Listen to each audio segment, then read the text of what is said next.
મારું નામ યોગેશ કુમાર કનુભાઈ ગોહિલ છે, ગામ કરોડા, તાલુકો વાગા, જિલ્લો ભરૂચ। આજ રોજ અમારા ગ્રામ પંચાયત કરોડાએ ગ્રામ સભા યોજાઈ હતી, જેમાં અમે અનેક પ્રશ્નો ગામમાંથી લોકો આવ્યા હતા।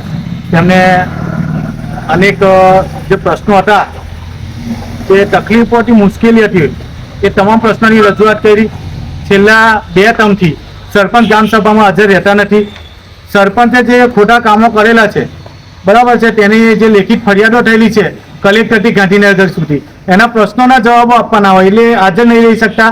બીજું કે જે કરોડા ગામના જાગૃત નાગરિકો છે, જેઓ લોકોના પ્રશ્નોની રજૂઆતો ગાંધીનગર સુધી ને કલેક્ટર સુધી પહોંચાડે, એવા લોકોના નંબર સરપંચે રિજેક્ટ લિસ્ટમાં નાખ્યા હતા, જેના કારણે અમારે ઉપલા અધિકારીઓને બોલાવવાની ફરજ પડતી હોય। ટીડીઓ સાહેબ છે, મામલતદાર સાહેબ છે, આ લોકો જ્યાં સ્થળ નિરીક્ષણ કરવા આવે ત્યારે સરપંચને જવાબ આપવાના ફાફા પડી જતા હોય। એટલે ગ્રામ સભામાં અનેક વાર ઉગ્ર રજૂઆતો થાય, ઉગ્ર મતલબ કે બોલાચાલી થઈ જતી હોય છે। એટલે સરપંચ એવું કહે છે કે હું આવું એટલે ઉગ્ર થાય, એટલે આજે હાજર રહી નથી હાજર રહ્યા।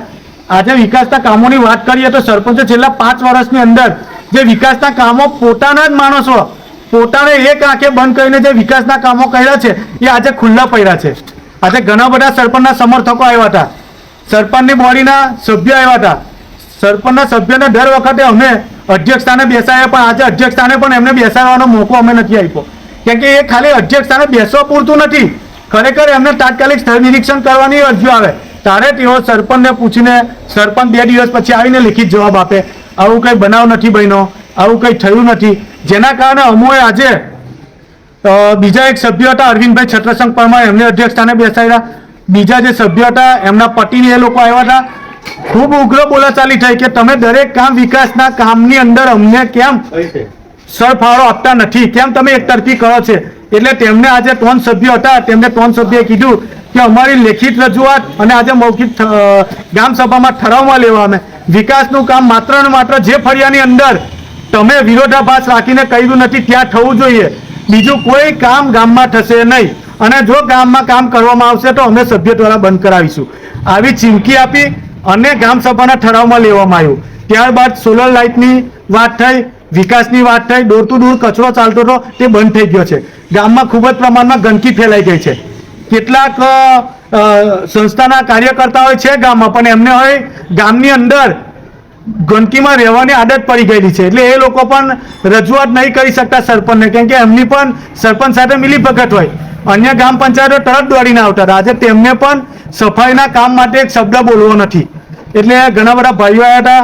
આ ડોર ટુ ડોર કચરાને જે ગામમાં ગંદકી થઈ છે, એ ગંદકીના વિષય પર વાત કરી છે।